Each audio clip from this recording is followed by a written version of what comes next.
You all stand, please, and you turn your Bibles in the book of Isaiah. Okay? Ngayon, ay meron lamang po akong ilang mga katotohanan na gusto kong ipakita po sa inyo na ako po'y naniniwala na this will challenge you at this will encourage also some of you, especially those who are involved in soul winning and discipleship program sa area po natin. Okay? So may encourage po kayo at ito po ay mahalaga na makita po natin. Okay? All right. Now in the book of Isaiah chapter 61 ay meron po dito mga kapatid na prophecy na patungkol sa Panginoong Jesucristo. Okay? Hindi na po natin babasahin ito lahat mga kapatid. But what I want you to see here is the prophecy, okay? Jay, are you comfortable there, brother? Are you comfortable where you're sitting right now? Yeah? Okay. If you're comfortable there, then JJ can come to you, okay? He will just come to you. Oh, you want to sit here? Okay. Kung English na sinasabi ko, hindi niya pa rin maintindihan. All right. Oh, that's good. Bigyan mo, yeah, okay. Yeah, he need someone to interpret because I'm not preaching English the whole time. Okay? Kasi pag ginawa ko yun, kailangan na naman natin ng interpreter mula sa English sa Filipino. So, anyway, so I'm really glad that this brother, you know, that he chose to be with us always, and we love him, right? Yeah, he was telling, you know, he's not used of our jokes here, you know. That's why this morning when I said that that's why I don't love Americans, you know, he attempt to stand up, but he knows I'm joking, right, brother? You know I'm joking, yeah. Yeah. You're happy that I'm joking. Yeah, it's really a joke. I love you, brother. Love you. All right. Isaiah chapter 61. All right. Verse number 1. Are you with me? Isaiah 61, verse number 1. The Spirit of the Lord, or the Lord God, is upon me, because the Lord hath anointed me to preach good tidings unto the meek. He had sent me to bind up the brokenhearted. Look at that, okay? The meek, the brokenhearted. Nakasama na kayo kaagad dyan. Kasi ang dami mga brokenhearted. Hindi babae sinasabi ko, lalaki. Yeah. Brokenhearted. To proclaim liberty to the captives. Lalaki pa rin to. Yeah.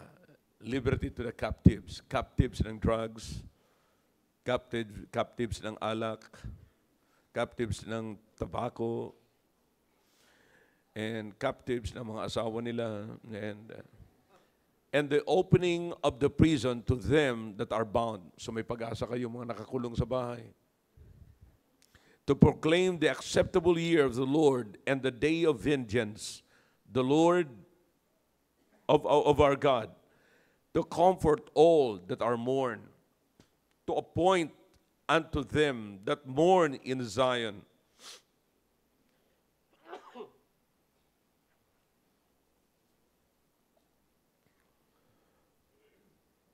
to give unto them beauty for ashes, the oil of joy for mourning, the garment of praise for the spirit of heaviness, that they might be called trees of righteousness, the planting of the Lord, that he might be glorified. You see, so in other words, the person that will come will set us free, will encourage us, that at the end, makikita nyo, it will become that those who got saved and those who were encourage will glorify the Lord. See that? Now, tignan natin yung fulfillment nito mga kapatid. Let's go to the book of Luke.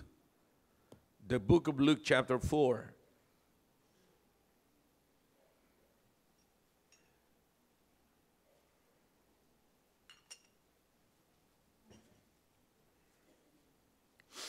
Luke chapter 4, look in verse number 16. And he came to Nazareth, are you with me now? Where he had been brought up, and as his custom was, he went into the synagogue on the Sabbath day, and he stood up to read. And there was delivered unto him the book of the prophet Isaiah. And when he had opened the book, he found the place where it was written. Verse number 18. The Spirit of the Lord is upon me, because he hath anointed me to preach the gospel to the poor. He hath sent me to heal the brokenhearted, to preach deliverance to the captives, and recovering of sight to the blind, to set at liberty them that are bruised, to preach the acceptable year of the Lord. Handa ba tayo tungkol sa bagay na yan? Meron ba? Hindi pa nabalik dito, no? Well, anyways, so, whatever it is, okay. Sinasabi ko kung handa tayo sa brownout. But anyways, let's just do it, okay? Tayo po sandali manalangin. Dakilang Diyos, salamat po sa pagkataon na pinagkaloob niyo po sa amin, na kami po, Panginoon, ay makapag-usap patungkol sa inyong gawain. Pagpalain niyo po, Panginoon. O Diyos, huwag niyo pong pahintulutan na mawala po ang electric power po namin. Kailangan po namin ito, Panginoon. At ipagkaloob niyo po sa amin, Panginoon, ang mensahe na maunawaan po namin ng mabuti. Please, O God, make me a blessing again. In Jesus' name, Amen. All right, thank you. You may be seated in the presence of our God. Now, briefly, this is in chapter, are you with me na? Kapatid, everybody look at this way para tuloy-tuloy po tayo, okay? Now, sa binasa po natin sa Isaiah, that's the prophecy regarding the Lord Jesus Christ, the coming Messiah, okay? The coming Messiah or deliverer, okay? Nakuha niyo po mga kapatid? Okay? Now, and so, kaya nga po, that's why in Luke chapter 4, we have now the explanation, you know, the fulfillment. We have the Lord Jesus Christ. Siya na po ang nagsasalita, mga kapatid. That's why, if your Bible is good, then it must be in red letter edition, okay? What is written, I mean, the verse must be in red letter. Okay? Tama? All right. So, ibig sabihin, ang Panginoon nagsasalita dyan. Now, ipinapakita po rito, mga kapatid, yung gagawin, yung mission ng Panginoong Jesucristo. Yung kanyang trabaho, mga kapatid. Now, you see, in verse number 18 of chapter 4 of the book of Luke, maliwanag po dyan, the Spirit of the Lord is upon me, because He hath anointed me to what? To preach the gospel, okay, to the poor. He hath sent me to heal the brokenhearted, to preach deliverance to the captives, and recovering of sight to the blind, to set at liberty them that are bruised, to preach the acceptable year of the Lord. You see that? Now, the first thing na makikita niyo po mga kapatid dito, bago dumating ang Messiah, meron na hong captives. Bago dumating yung deliverer, meron na siyang i-deliver. Did you notice that? That's in the context. Okay? See, before the coming of the Messiah, the captives were already there. Di ba? Nandiyan na ho yung captives, mga kapatid. Okay?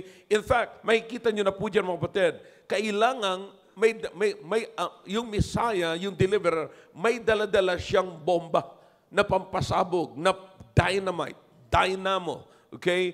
That's the gospel. That's the power of the gospel, mga kapatid. Yan yung dala-dala niya. Okay? Na yun ang magsiset ng liberty doon sa mga nasa bondage.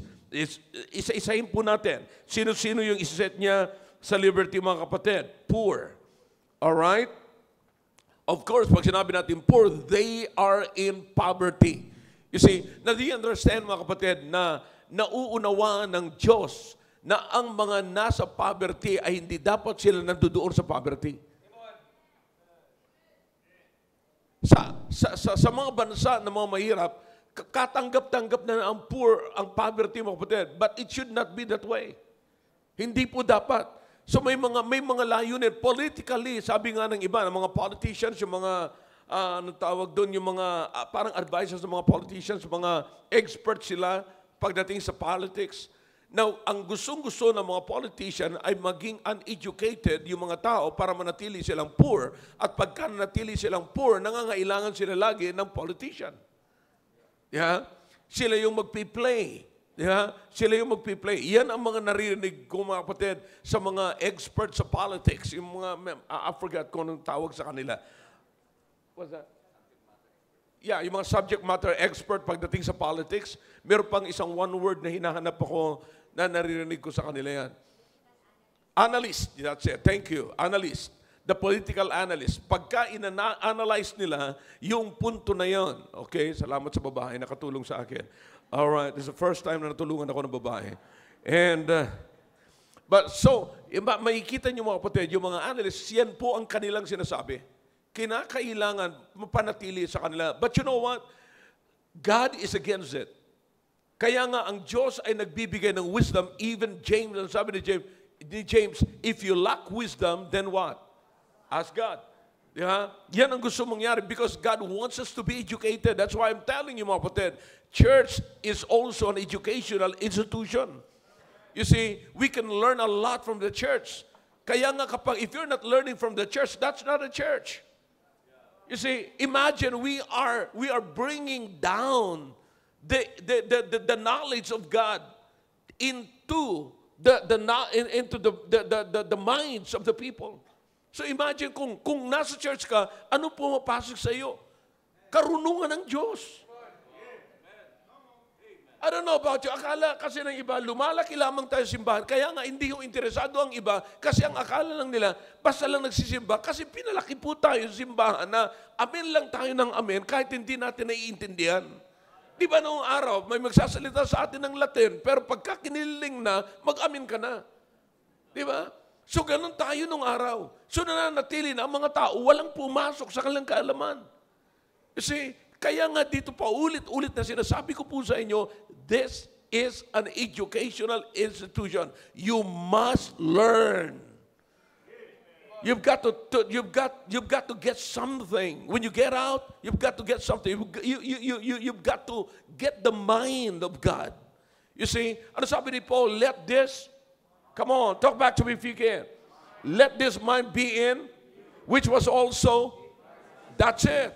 You see that? Yan ang gustong-gusto ng Panginoon. Kaya nga sinasabi ko sa iyo, dapat makonform tayo into the image of His Son, Jesus Christ. And once we are conformed into the image of His Son, we got the mind of God. We got the mind of the Lord Jesus Christ. How about it? See that?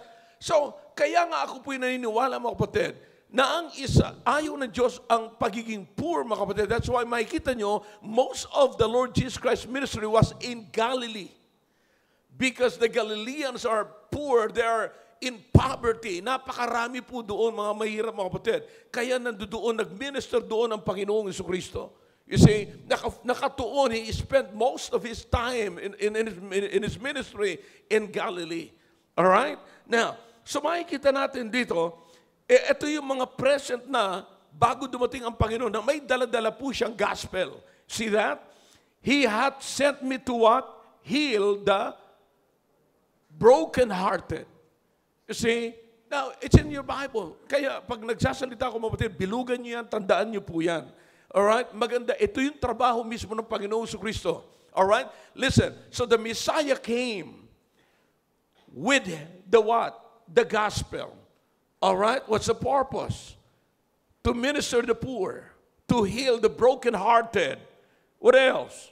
To preach deliverance to the captives. Okay? And recovering the sight to the blind. To set at liberty them that are bruised.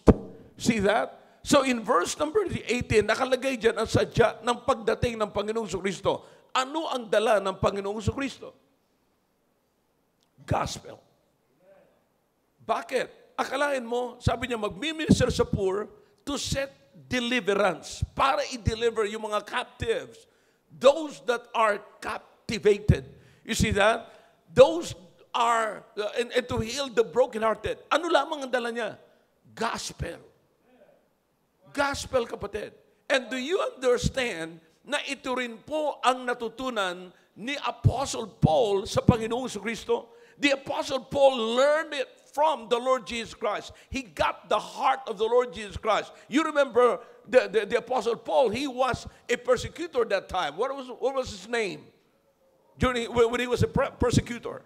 Saul. You see? Saul of Tarsus. Okay? Siya po yung persecutor, mga kapatid.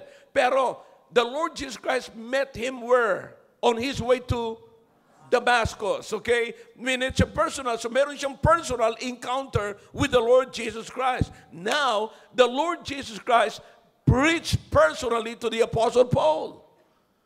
Imagine that, with the same gospel. You see, pinalaya niya si Paul. Because, you see, the problem here, kapatid, is what? Ignorance. Mamaya sasabihin ko po yan sa inyo mga kapatid. Pero gusto ko lamang muna makita nyo rito yung tagpo ni Paul at saka ng Panginoong Kristo. Na ang daladala ng Panginoong Kristo, tandaan nyo yan, prinopisay ni Isaiah, sinabi ni Luke, pinaliwanag ni Luke, and now, ang Panginoong Kristo na mismo ang nagsasalita na meron akong gospel at ako yung deliverer, dala ko itong pang-deliver na ito sa mga tao. Alright? Nasundan niyo mga kapatid? Alright. Then, ngayon, minute niya personal si Paul. Kaya nga makikita nyo in chapter 26 of the book of Acts. Let's go. Book of Acts, chapter 26. Now here, we can find the personal testimony of the Apostle Paul when he stood before King Agrippa. Okay? Now, are you learning? Now, anong sabi niya mga kapatid? Okay? And this is in verse number 18 na. But makikita natin, ang kasaysayan na ito ay si Paul ay tumayo po yan sa harapan po ni King Agrippa. Okay? Now, so let's take a look sa verse number 18. Makikita nyo ang isa sa mga pagpapahayag, yung testimony ni Paul sa kanyang pagsasalita. Verse number 18. Are you with me? Chapter 26, verse number 18. To open their eyes, to turn them from darkness to light. Okay? From darkness to light. And from the power of Satan unto God, that they may receive forgiveness of sins and inheritance among them, which are sanctified by faith that is in me. Whereupon, O King Agrippa, I was not disobedient unto the heavenly vision. Yeah? So anong makikita natin dito mga kapatid? Tingnan nyo na mabuti. Prophesied by, talk back to me, Isaiah. Alright? Prophesied by Isaiah. Sino kanya prophesied? Ang Panginoong Kristo. Now in Luke, we have the Lord Jesus Christ speaking. Siya na mismo nagsasalita. Okay? Ano sinasabi niya? Na meron siyang gospel. And he came to preach the gospel. To minister the poor, to deliver those, sinabi niya. Alright? Now, natagpuan niya si Paul, mga kapatid, on his way to Damascus. Anong ginawa niya kay Paul? Dineliver niya si Paul. Exactly kung anong sinasabi niya, kung anong prinopisay ni Isaiah, same thing happened na sinabi ng Panginoong Kristo. Okay? Kung anong sinabi ng Panginoong Kristo, eksakto na yun ang nangyari kay Paul. Ngayon, si Paul naman ngayon ang nagtitestify. Wow.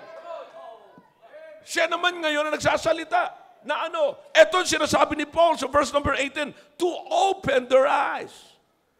You see that? To open their eyes and to turn them from what? Darkness to light. You see, so the context here, mga kapatid, the verse is part of the Apostle Paul's testimony to King Agrippa explaining his mission from Jesus. Di ba? Kasi na-meet niya na eh. Na-share na siya. Na-preach na ng Panginoong Kristo ang gospel sa kanya. Alright? So what is now the meaning? You see, look at the darkness here, mga kapatid. Darkness represents a state of sin. It represents the state of sin, ignorance, and being under the power of Satan. And the light signifies the knowledge of God, forgiveness of sins, and salvation through faith in Jesus Christ. Did you get that? So yan ang sinisignify naman po nung light. So maliwanag po yung mga kapatid. And the goal, the ultimate goal of this spiritual turning is for people to receive forgiveness of sins and inheritance among them which are sanctified by faith, that is in Christ Jesus.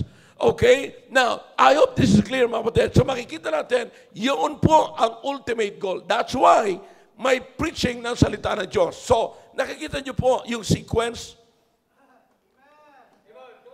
We have the prophecy, ang pinaprophesy ang Panginoong Kristo. Tapos pagdating sa Luke, nandiyan na nagsasalita ang Panginoong Kristo. Pinatunayan niya sa buhay ni Paul. Na-met niya si Paul doon sa Damascus, on his way to Damascus, para mag-persecute. Okay?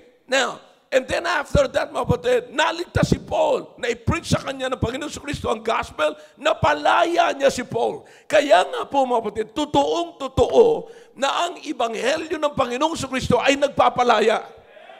Now, aren't you glad, brethren, that in the Great Commission, we have the same commission?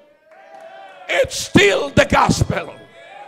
That's why in the book of Mark, chapter 16, here is Mark. He said, preach the gospel unto all nations. You see? So, Matthew, nilagay niya sa ibang, instead of preaching, you teach. But we have the same thing here. The point is, parehas yung gamit natin. Parehas yung gamit natin na magpapalaya po sa tao. So we have it. You see that?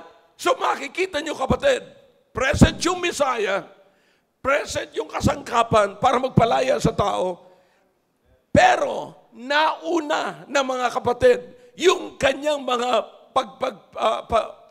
pagsasalita at pagpipritsan. Alright? Nauna na yung mga poor, nauna na yung mga bulag, nauna na yung mga captives, nauna na yung mga broken-hearted.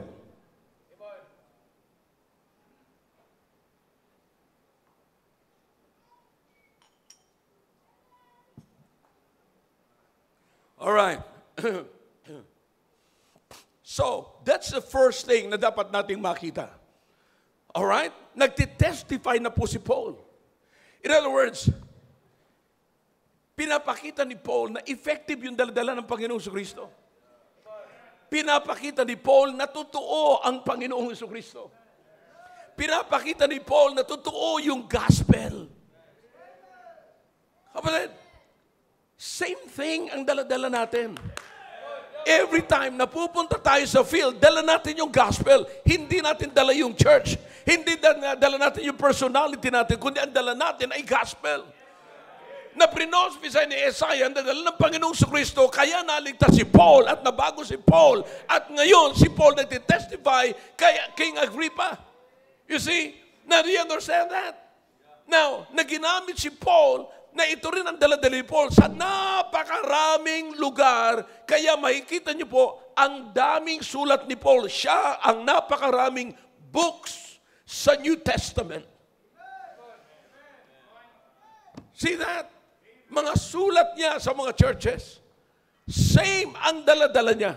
Wala hong bago, mga kapatid. Are you with me? Ngayon, bakit? Sapagkat kung ito ho ay prinopisay ni Isaiah at dinala ng Panginoong Kristo at pinatunayan ng Panginoong Kristo sa buhay ni Paul, at si Paul naman ay napatunayan niya sa buhay ng napakaraming tao. kapatid, pwedeng mangyari po sa atin. At salamat sa Panginoon, ito rin po ang daladala po natin. But, meron tayong namimiss dito. Alright, pay attention. Don't miss this, because this will encourage you. Bago bumaba ang Panginoong Kristo na may daladala siyang gospel, may pulubi na. Right? Look at your Bible. He will minister the poor. Bago ang Panginoong Kristo bumaba, na daladala niya ang gospel, may broken-hearted na. Bago dumating ang Panginoong Kristo, meron ng mga captives. Di ba? Dala-dala niya gospel. Kaya nga siya may dalang gospel at tinatawag siyang Messiah para palayain ng mga taong ito. Alright? Okay, matutulog muna. Set up straight. Alright? Painggan nyo ng mabuti ito. Sapagkat I'm here para sabihin sa inyo, I'm here to tell you the church, about church matter, about the church business. Okay? Now, this is it. Okay? Ang sabi ngayon, nasumpungan niya si Paul. Which is si Paul ay nasa katayuan ng lahat. Nasa kanya, kapatid, ang katayuan. If you want to define the unbeliever, bigyan ko lang kayo ng isang Apostol Pablo, madidefine nyo na. Sapagkat siya ay nasa darkness, ignorance. Nandun siya sa ignorance, mga kapatid. Nandun siya sa pagkakaalipin sa ignorance, ng ignorance. Ito sinasabi ko lagi, mga kapatid. Alright? I think you heard it from me. Diba? Where the spirit of bondage thrives, there, what? Ignorance, the spirit of ignorance thrives. One more time, just in case you miss it. Where the spirit of bondage thrives, there the spirit of ignorance thrives. Pag nakakita kayong nasa bondage, tandaan mo, may ignorance yan dyan. There must be something na hindi niya alam. Ignorante ang taong yan na nasa bondage. So that is exactly the condition of the Apostle Paul before he met the Lord Jesus Christ. Okay? And before the Lord Jesus Christ met him right there on his way to Damascus. Okay? Now, so after that, na-meet niya, Panginoon, nakalaya po si Apostol Pablo. Now, ang sinasabi ko, nandyan na po. Nung si Apostol Pablo na nagsasalita, eto na yung sinabi niya. Delivering thee from the people and from the Gentiles unto whom now I send thee. Sabi ng Panginoon sa kanya. Anong purpose? To open their eyes. Why is that? Meron ba sa Biblia niyo nagsasabing, the God of this world hath blinded the eyes? Meron ba kayong ganyan sa Bible? All right. So, here's the thing. All right, to open their eyes and to turn them from darkness to light and from the power of Satan unto God. In other words, kapatid, lahat ng nangyayari rito, yung broken-heartedness, yung mga may sakit, yung pagkakaalipin, pagkabandage sa darkness, lahat po yan ay kagagawan ni Satan. So in other words, kung meron diyang bandage, nandyan si Satanas.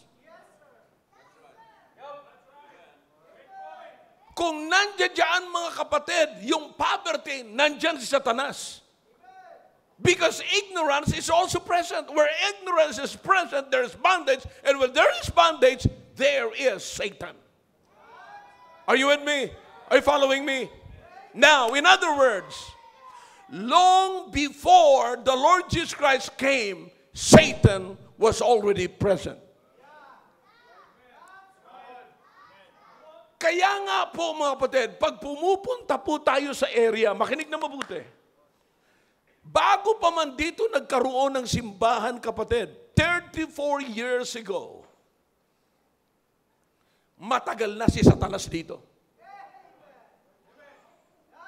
Naunawaan nyo? Meron na ritong nasa bandage. Meron na ritong naka-bandage. Meron na ritong mga bulag. Meron na ditong namumuhay sa kadiliman. bago pa man ako nakarating dito at magdala-dala ko yung gospel na dala-dala rin ng Panginoon na ipinasa niya kay Paul, na ipinangaral din ni Paul, na ngayon ay nasa atin na ngayon mga kapatid, bago pa man tayo napunta rito, matagal na si Satanas dito. Ngayon, kaya nga po mga kapatid, ang preaching ng gospel ay hindi madali. It's not easy for us to preach the gospel because it's Satan that he has his own gospel. You remember what the Apostle Paul said to the Corinthians? There's another Christ and another apostles and another gospel. Kinakailangan malaman niyo po yan. Alright? Now, so another, not of the same kind, but another of different kind. Okay? Yan po ang ibig sabihin. May ibang gospel. Ngayon, so, makikita nyo na po mga kapatid, na bago pa man tayo mapunta rito, nandito na po si Satanas. Naunahan na tayo. Kaya makikita nyo po mga kapatid, kung sino ang mga mahihirap iwin dito. You see, parang may nalahian ka sa likod kaninang umaga. Alright? Now listen, makinig kayo ng mabuti mga kapatid. Look at this. Huwag niyo tutulugan ng mabuti kasi sayang. Hindi niyo mauunawaan ang trabaho ng church at hindi niyo, kaya nga kulang tayo sa pangunawa eh. Pag lumabas tayo rito mga kapatid, wala tayo naiintindihan. Alright? Now listen, kaya nga po, makikita niyo, sino ang mga mahirap share mga kapatid? Yung mga adults. Kung meron mga adults dito na ngayon ay nasa Panginoon na bata-bata pa kayo na nawin kayo. Bakit? Yung mga adults ay maaga kayong naturuan ni Satanas. Kaya makita nyo man, marami na tayong naipasok na knowledge, pero kapatid, hindi magkatono yung ulo natin sa katawan natin. Naunawaan nyo yun? Ibig sabihin, naniniwala ka sa ulo mo, pero mahirap nang gawin sa katawan mo. Bakit? Yung katawan mo, sinanay na ng dyablo sa dating inilagay sa ulo mo. See that? Kaya makikita nyo kapatid, tumanggap na sa Panginoon. Meron ng tagapagligtas sa ulo, pero may alak pa sa baso. Come on, talk back to me if you can. Meron ng doktrina sa ulo, pero meron pang baraha sa mesa. Magkaiba yung gawain mo, kapatid. Bakit? Kasi na-in-tune tayo ng dyablo, yung ating muscle memory iba sa ating memory sa brain. Magkaiba. So, kaya nga makikita, ganun yung adults. Kaya nahihirapan tayong iwin yung adults kasi marami nang nailagay ang dyablo sa kanila. Bakit? Kasi nauna ho yung dyablo. Mas nauna ang dyablo sa atin dito mga kapatid. Kaya nga, makikita nyo, maraming pumupunta sa church. Alright? Ayaw nyo na? Anyways, maraming pumupunta sa church mga kapatid. Hindi naman sila kumukontra. Now, listen, this will make you understand people instead of condemning them. Alright? Maraming pumupunta sa church. Willing naman sila. Makita mo aktibo. Sabihin mo, kapatid, gawin mo to, gagawin niya. Mag-soul winning tayo, sasama yan. Kahit hindi marunong, magsasama yan. Basta't gusto niya ang gawain ng Panginoon. Pero pagdating sa bahay, sasyat yan. Now, anong nasa atin mga kapatid ngayon? Iko-condemn. Ang tagal na itong ligtas eh. Ang tagal na itong ligtas, umiinom pa rin ng alak. Pagdating sa babae, ang tagal na itong ligtas, nagpapantalon pa rin. Ang tagal na itong... Alam niyo yung iba sa inyo, hindi niyo maiwan-iwanan yung pagpapantalon. Binabawi niyo lang sa square pants na mukhang palda, magmukha lang na pambabae. You see that?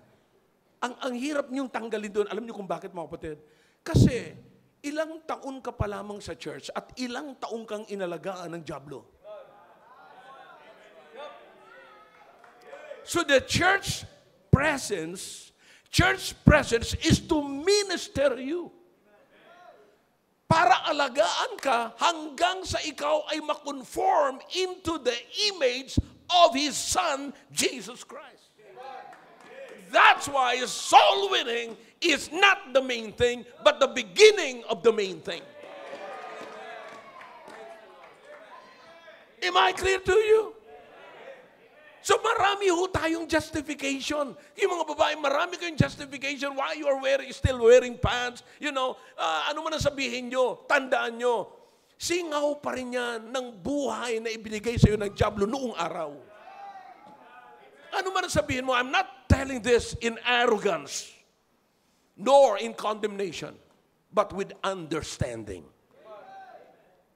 In other words, I still have to minister. Huwag lang tayo magkapatid, magkunwari na tayo'y banal, samantalang tayo ay mayroon pang problema sa buhay natin na bunga ng impluensya ng dyablo.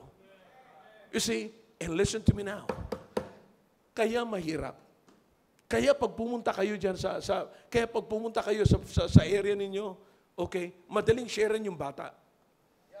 Bakit?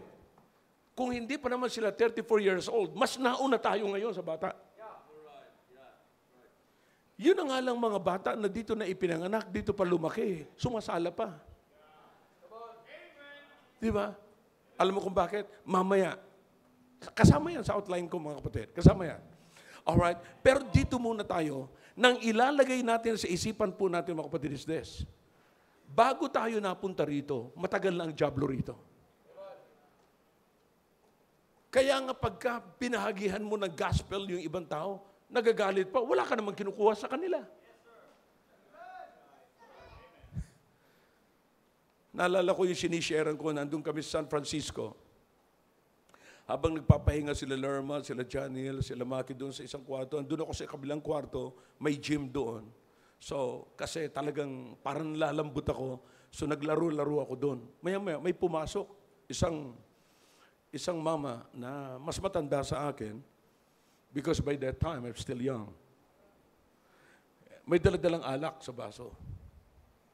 Tinanong niya kung ano ako. Sabi ko, I'm a Filipino and I'm a pastor.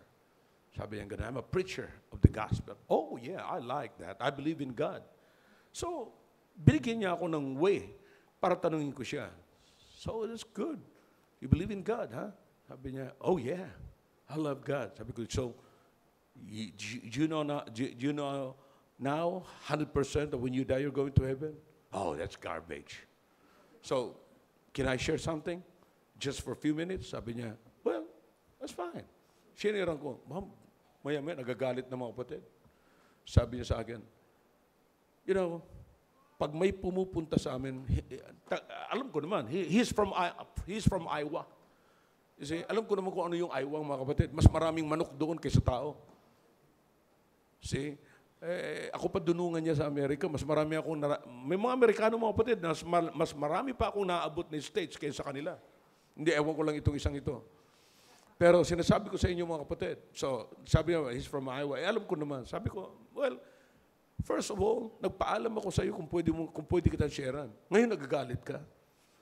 Pinapasikatan, sabi niya, kung doon ka sa amin, magsasalita ka ng ganyan, tuturuan mo kami ng ganyan, binabaril namin yan. Akala niya takot ako sa baril. You see that? Isip ko lamang, plano ko na sanang tawagan si Brother Greg para sabihin ko sa kanya, may nananakot sa akin ditong baril. Parang tinatakot niya yung mga nagpa-practice dyan sa Black Ops School of Combat. Parang tatakutin niya ako sa gano'n. Kaso, ano lang masyado yung situation eh. Magugulo masyado. So sabi ko, hindi na. But what I'm saying right now, mga kapatid, is this. Malayong matanda siya sa akin, nung hindi ko pa gaanong nalalaman ng ganitong klaseng idea, para ako magagalit, para ako maasar sa kanya. Pero para hindi na tumaas pa yung situation, magkagulo-gulo pa, sabi ko, hindi ko na ito sasagutin. Pero ngayon nalaman ko, sapagkat hindi ako dapat magtampo sa kanya. Hindi dapat ako magalit sa kanya. Bakit? Naunahan ako ng dyablo sa buhay niya. Kapatid, I know, marami sa atin na nandiyan tayo sa area, nakakatagpo kayo ng mga nakakapikon. Balik kayo sa sinasabi ko ngayon. Na kaya sila nakakasagot ng ganyan sa inyo at kaya sila nakakapagsalita laban sa Diyos mo sapagkat naunahan sila ng dyablo. Naunahan ka ng dyablo. Naunahan ang dyablo sa atin eh. So, what would you expect? Anong aasahan natin sa mga taong nauna ang dyablo sa atin eh? O bago man tayo nakarating sa kanila, nandun na ang dyablo. See that? So, kaya wala kang dapat iisipin mga kapatid na sasama ang loob, no? Bakit ito mahirap? Binalikan ko na. Ang tanong sa amin ng mga pastor, nasa Mindanao kami, sabi niya, Pastor, bakit napakadali yung sharean mo sila? Tumatanggap naman sila, hindi naman sila nagre-resist. Pero ang hirap mong dalhin sa simbahan, pag binalikan mo na sila at in-explain mo sa kanila si-share mo sila uli or i-disciple mo na sila, ayaw na nila, wala na silang time. Alam mo kung bakit? Ginawa na silang busy ng dyablo. Ang dyablo ay, listen to me now, sapagkat nauna ang dyablo sa kanila, ang dyablo ay gumawa na ng programa sa kanila. Nakikinig ba lahat? Now, ginagawa natin, dinala ko ang mensaheng ito para maunawaan ninyo at hindi na kayo magtataka pag nasa area kayo at ma-discourage kayo, wala namang sumasama eh. Ngayon, hanggang sa dumating ang punto, kahit ikaw, ayaw mo na rin sumama. Bakit? Discouraged ka na. Ayaw mo na rin sumama. Pero kung tutusin, ilagay mo sa isipan ito, matagal nang inunahan niya ng dyablo. Ang dyablo naglagay na ng programa dyan. Kaya nga nagsasalita na yan, I have no time for God. I have no time for the church. Why? Because the devil already set up a program and schedule for him. Mabuti pa ang dyablo naglalagay ng programa sa tao. You see, alam ng tao kung kailan siya magsasaing. Alam ng dyablo, sinet na siya ng dyablo na pag may lumapit siya, sabihin mo magsasaing ka na. O sasabihin sa iyo, okay, kapatid, mag-ano muna ako, magsasaing muna ako ng hapunan. Tanghali pa yon. Ay sabi mo, tanghali pa lang. Hindi pa ba kayo kumakain tanghalian? Ay, hindi pala, kapatid. Maglalaba pala ako. So you understand? Tinuruan na sila ng dyablo. Minold na sila ng dyablo. Alright? So you understand? Kapatid, huwag kang magtataka. Huwag kang magkukondem. Huwag kang madidiscourage. Bakit?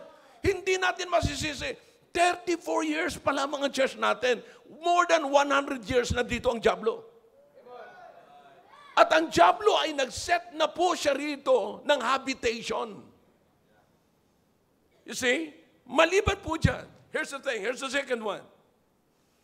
Ang dyablo ay mas masigasig, to be honest, kaysa sa atin.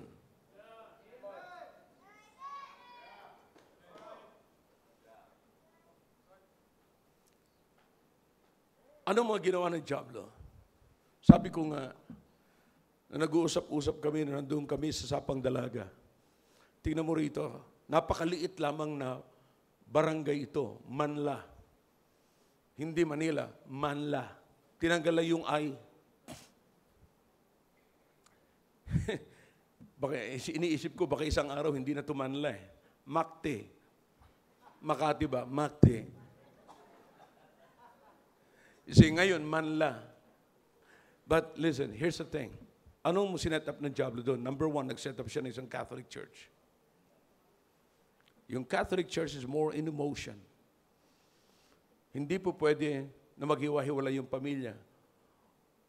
Pag nagsimba yung anak niya doon sa Baptist, magagalit yung nanay. Bakit? Buo tayo, katoliko tayo. Such an emotional church. Nag-set up ang dyablo ng entertainment church. What's that? Pentecostal church.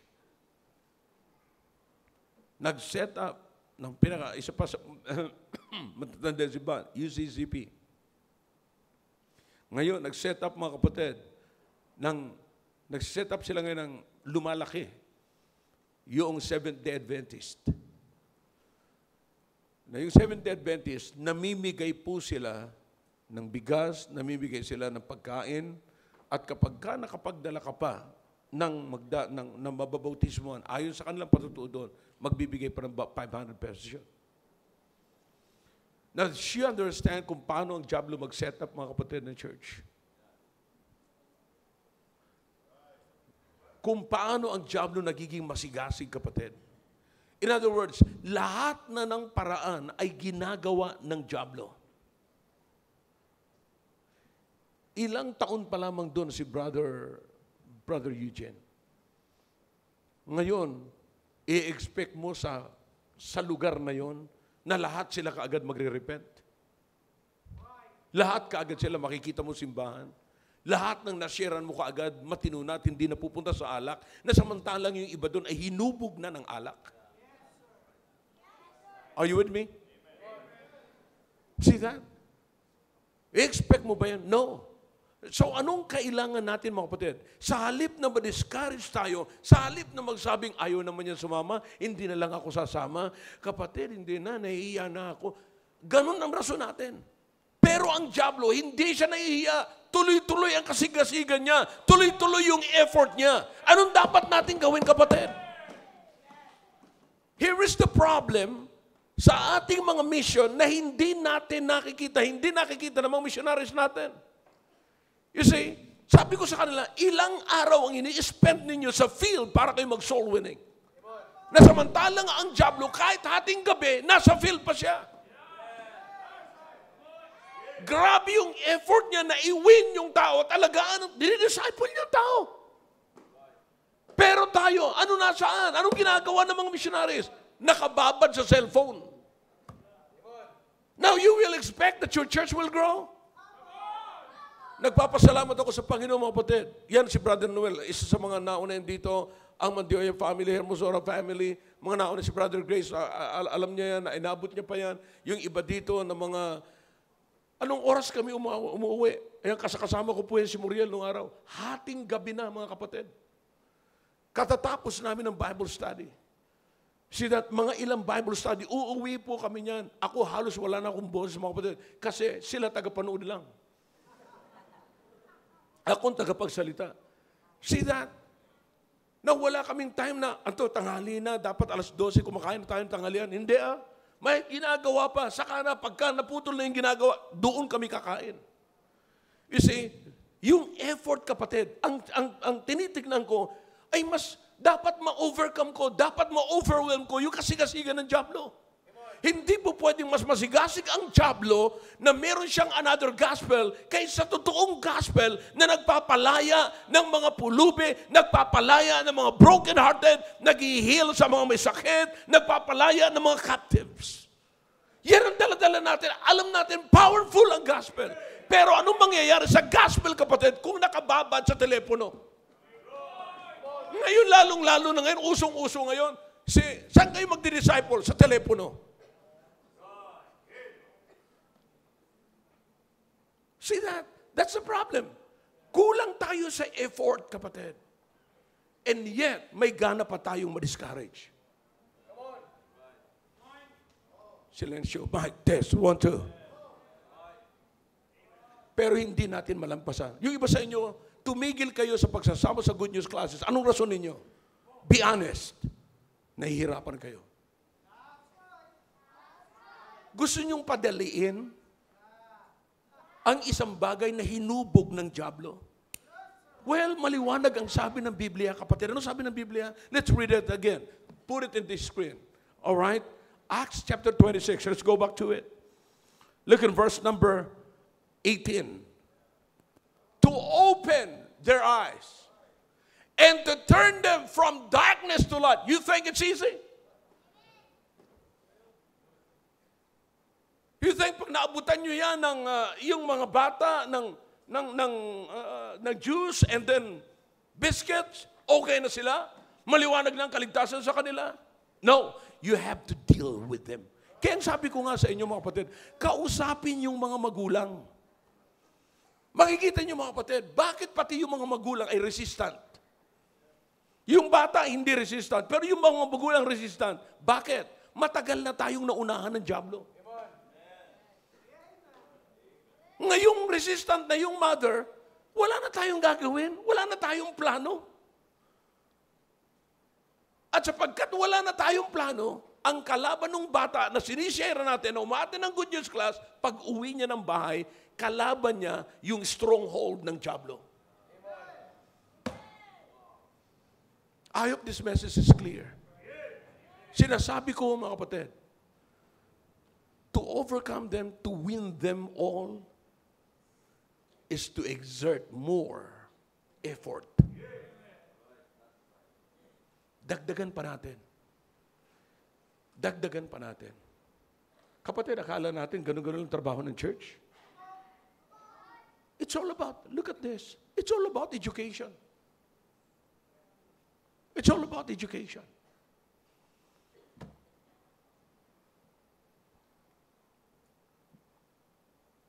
It's a stupid thing if we focus on debating each other.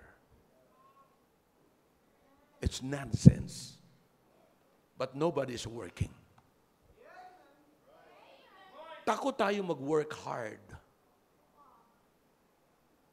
Yung inilagay nating position sa balikat natin, nagiging dahilan para mahiya tayo na gawin at mag-minister sa poor.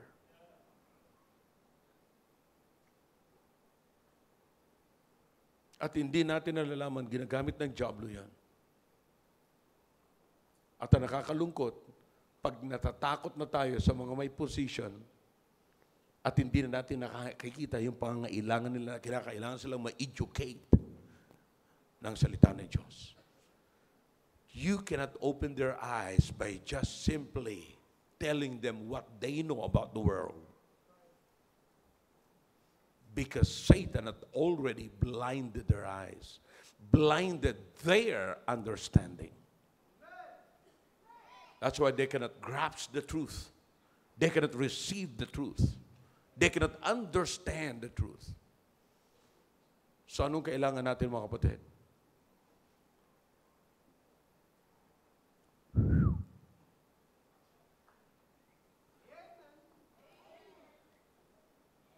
Preach the gospel. To preach is to proclaim. And to proclaim is not just doing with cross arms. It's not doing it with cross arms at gaganon-ganon lang tayo. Ay maniwala, ay maniwala, ay maniwala. You have to be in the field. Maaaring magdulot yan. Makinig na mabuti. Maaaring magdulot yan sa iyo ng kahihiyan. Maaaring yan ay kung hindi ka magpapakumbaba, kasi kung nasa isip mo, professional ako, mayaman ako, may bakit ako mag-minister sa mga taong ito. Hanggat hindi mo tinatanggal ang pride, you cannot win what Satan won. We need to win them back. I said, we need to win them back to God's fold. Hindi yung mangyayari ang lahat ng ito kung ang lahat at pababayaan natin na mas may effort pa rin ang diablo. Ayaw nating mapagod, ayaw nating mapahiya, ayaw nating alipustahin. Ano sabi ni Paul? Kami na mukhang yagit sa lansangan sa pangangaral ng salita ng Diyos. Kaya sinabi ni Paul, well, kung ang ibig sabihin ng pangaral ng salita ng Diyos ay kamatayan, ano sabi niya? For to me to live is what? Christ, and to die is gain. Kung yan ang ibig sabihin. Nahalala ko nung nirenounce ni Paul yung kanyang pwedeng ipagmalaki. Pero sabi niya, mas gugustuhin ko pa na ako'y bumaba na ma-build up yung confidence ko sa Panginoon. Nasaan yung confidence natin, mga kapatid? So you see, can you see these two things here? The first is, nauna rito ang diablo. Pangalawa, mas masigasig ang diablo kaysa atin. Yung mga anak natin, napagsawaan na natin kaagad. Anong effort na ginawa mo para ma-win mo yung anak mo? Anong effort ang ginawa mo para ma-win mo yung asawa mo? Ma-win mo yung kamag-anak mo? Anong effort ang ginawa mo? Bakit bigla-bigla tayo nagsawa, mga kapatid? Now, hear me now. This is exactly what happened to this church. Nasa BNS pa lamang po tayo. Iba ang attendance lagi. If you come to church, if you come to the Baptist church, iba lagi ang attendance. The morning attendance is greater than the evening attendance. Di ba? Most, especially on a Wednesday night. Di ba? Maglalo na. So, pag noong araw doon sa BNS tayo, pag Sunday evening, ito lang, isang, hanggang doon, sa may kay Brother Dennis na yun, hanggang dito. Yun lang. Sabi ko, hindi po pwede mangyari ito. Hindi ako makukontento na ganito na lamang. Hindi ako maniniwalang, ito lang ang gustong ibigay sa akin ng Panginoon. Nag-isip, Panginoon, bigyan niyo po ako ng wisdom. Anong ginawa natin? Nagkaroon tayo ng programa sa hapon, sa evening. Hanggang sa binigay sa atin ng Panginoon, nagkaroon tayo ng family program in the evening. Okay? Pero before that, ang ginawa natin, sinet natin ang gabi, yung service, hapon, nagsusoul winning tayo. Lumalabas, nagsusoul winning. Kung gusto mo ng tao sa loob, alright, you win them. Bring them in. Ganon ginawa natin, and then sabay ng program. Kasi kung may, idadalhin mo lang dito sila sa loob, ang tanong ko ngayon, anong meron ka pag dinala mo sila sa church? Okay, kung wala ka namang ibibigay sa kanila pag dinala mo sa church, huwag mo na silang dalhin. So let them know what you have for them. And so, by the grace of God, we're here.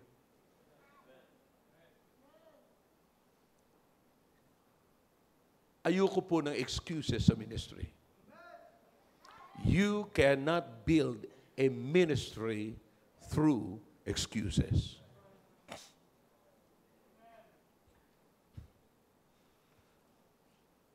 So kaya, sagana tayo sa programa, mga kapatid. Bakit? Iniisip ko lagi, nung araw.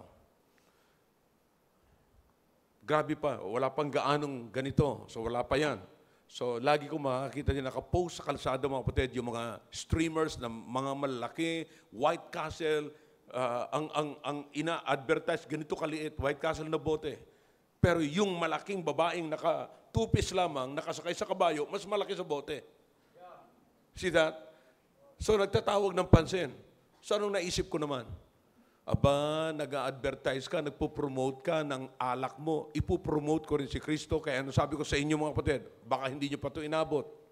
Magdala kayo ng trucks, saan man kayo pumunta, mag-iwan kayo ng trucks.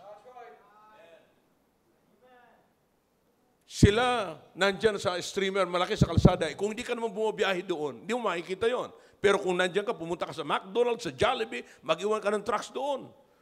Oh, pag hindi man pinansin, itatapon sa basurahan, ay yung basurero makakapulot nun. Hanggang sa dumami na ang mga trucks sa basurahan. Isang araw hindi ka sasala dyan, pupulutin. Bakit nga ba marami ng ganito? Anong ba to? Babasahin niya. May binigyan ka. Sige, pag nagbahay-bahay ka, bigyan mo. Itatago, hindi babasahin. Isang araw, pag nagka-problema yan, ano nga pala yung binigay ng taong yun sa akin? Basahin ko nga. Kapatid, ginawa natin lahat yan. Bakit? Mas maraming ginagawa ang dyablo. So lahat, sabi ko, lahat ng nakikita ko na physical na ginagawa ng dyablo, gagawin ko rin. Kukontrahin ko yan. See that? Bakit? Kinakailangan ma-overpower natin, ma-overwhelm natin yung kasigasigan ng dyablo. Kung ang dyablo, kapatid, ay masigasig, dapat tayo maging masigasig. There is no rest for the wicked and so much for the righteous. I hope this message is clear. Kapatid, huwag tayong magtaka, huwag tayong ma-discourage kung mahirap ang mag-win ng souls. Mahirap magdala ng tao dito. It's because naunahan tayo ng dyablo. Kaya nga mga kapatid, ang sabi ng Biblia, last part of this, it's in my outline. Do not forsake the children. Kasi habang konti pa lamang ang pag-aalaga sa kanya ng dyablo, alagaan na natin sila. No wonder why Solomon believed it. train up a child in the way he should go. Or else, once you miss it, sabi ng Biblia, sabi rin ni Solomon mga kapatid, a child that is left to himself shall put his mother to shame. Bakit? Walang nagturo sa kanya, walang naggabay sa kanya. Am I clear? Sana makita po natin mga kapatid, masigasig tayo sa ibang bagay, pero dapat ang tinitignan natin, gusto nating mawin ang loved ones natin. Nakikita mo ba kung gaanong sigasig, anong time ang binibigay ng dyablo sa mga kamag-anak mo? Parents, ilang oras ang binibigay mo sa iyong mga anak? Anong klaseng attention ang binibigay mo sa iyong anak? By the way, parents, maiksi lamang ito. Okay? Insertion to. Okay? Anumang sasabihin mo sa iyong anak na pagtuturo sa iyong anak, tandaan mo that it has something to do to develop your relationship. Hindi para mapalayo yung magulang nyo. Mapalayo yung anak mo. Listen, ang nakakalungkot mga kapatid, kahit na spiritual, nakakapagtaka. Yayayain mo ang iyong mga anak mo mag-devotion. Pero mga kapatid, magtataka ka, napapalayo ang anak mo. So there must be something wrong sa pamamaraan mo. Maaring ganun. Kaya sa halip na maging close sa iyong anak mo, sa halip maging close sa iyong asawa mo, maging close yung pamilya mo sa napapalayo, samantalang devotion na yan, magtataka ka. Tapos mamaya ibibigay mo yung bintang mo sa kanila. Alam mo talaga mga talong asawa ko, yung mga anak ko, takot sa salita ng Diyos. No, hindi takot sa salita ng Diyos, takot sa iyo. Mas nakakatakot ka kaysa salita ng Diyos eh. Bakit? Yung pamamaraan mo ang hindi tama. Did you get that? Dapat may harmony yung salita ng Diyos at saka ikaw. Ipakita mong namumuhay ka sa salita ng Diyos, madaling yayain sila. Eto anak ang nangyari sa buhay ko. I hope this is clear. Brethren, isipin niyo mabuti, naunahan na tayo ng dyablo, masigasig pa siya. Tayo nahuli na, tamad pa. Tapos magtataka po tayo kung anong nangyari sa mga anak natin. Anong nangyari sa kapitbahay natin? Anong nangyari sa mga kamag-anak natin? Remember this. The gospel is the only weapon. No other. No other. Okay? Am I clear? Shall we all stand? Dakilang Diyos, salamat po sa inyong salita. Pagpalain niyo po, Panginoon, ang inyong salita na nahayag. Please, O God, kausapin niyo po ang bawat isa. Speak to every heart. We really need this message, O God. We need to understand the state of the unbelievers and how Satan molded them.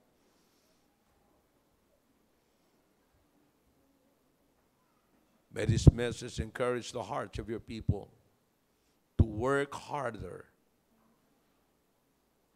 to win our loved ones. Your heads are bowed, your eyes are closed. God is speaking to your hearts through that message. Then let's come to the throne of God. Let's make business with God.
Dakilang Diyos, marami pong salamat sa ginawa niyo po sa aming kalagitnaan.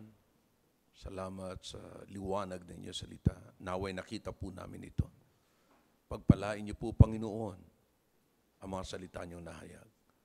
Na ito po ay manatili sa aming isipan, sa aming puso, at sa araw-araw na kami po ay nag-win ng tao, Panginoon, nagsishare ng inyong gospel, ay marating po namin yung punto, Panginoon, na sila'y nakalaya talaga from their broken-heartedness, from poverty, from being in bondage, from being captive, from darkness to light.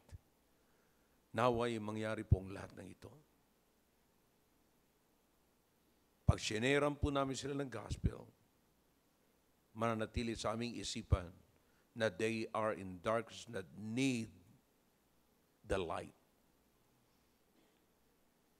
They really need, oh God, the light.